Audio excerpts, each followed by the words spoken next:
खरं तर 350 वर्ष होऊन गेली तरी देखील छत्रपती शिवाजी महाराजांचा विचारांचा वारसा या महाराष्ट्र भूमीमध्ये कसा काय आज जपून आहे ते तुम्हाला एक छोटेसे उदाहरण देऊन सांगतो.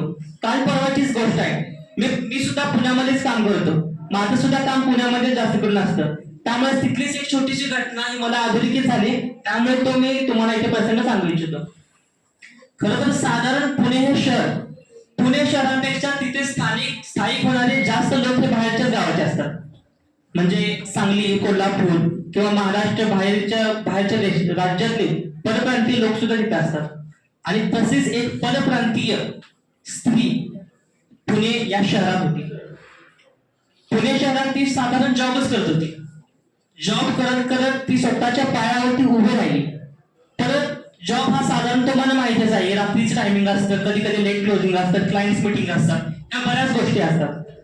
मग साधारण तिची मीटिंग सुद्धा लेटच झाली असावी. 7-7:30 टायमिंग झालं होतं.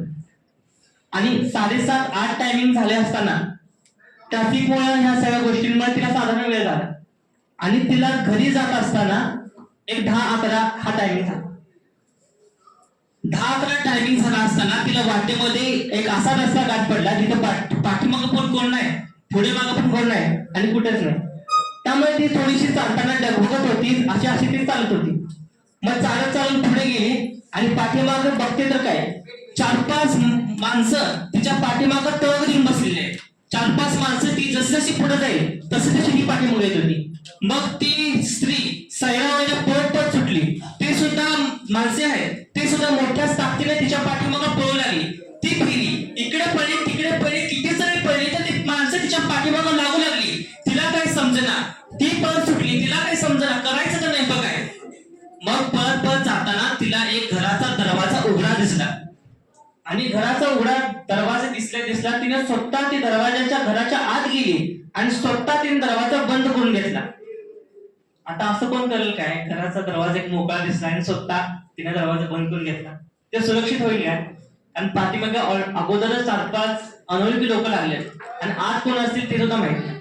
मग तसाच प्रकार आतल्या लोकांसोबतच झाला. आतले 4-5 मराठी मावळे होते आणि ते मराठी मावळे कसकन जागे झाले आणि म्हणाले, ताईसाहेब काय झालं, तुम्ही अचानक आमच्या घरात कसं काय आलात? त्यांना सुद्धा प्रश्नच पडला ना, ते कसं काय आले? मग ती म्हणाली, अहो दादा, माझ्या पाठीमाग गुंड लागले आहेत आणि या गुंडांच्या तावडीतून सुटण्यासाठी मी इथं आत आले. मग त्यातला मावळा म्हणाला, काही नाही ताई, तुम्ही निश्चिंत राहा, आम्ही इथं तुमच्यासाठी खंबीर आहोत. थोड्या वेळाने ते तिथले गुंड लोक जे आहेत ते तेथून ते निघून गेल्यानंतर न राहता त्यातल्या एका मावळ्याने विचारलं की ताई, गुंडांच्या तावडीतून सुटण्यासाठी तुम्ही आमच्यावर कसं काय विश्वास ठेवला? आम्ही सुद्धा तुमच्यासाठी अनोळखीच आहोत, तरी सुद्धा तुम्ही आमच्यावर विश्वास कसा काय ठेवला?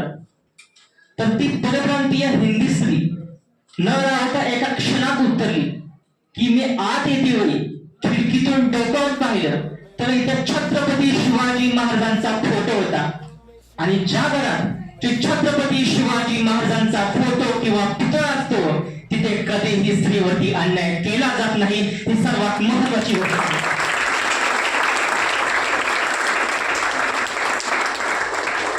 खरं तर हीच ताकद आहे छत्रपती शिवाजी महाराज या एका शब्दाची. तेरे मन में शिवा, मेरे मन में शिवा, सांसों में शिवा, प्राणों में शिवा.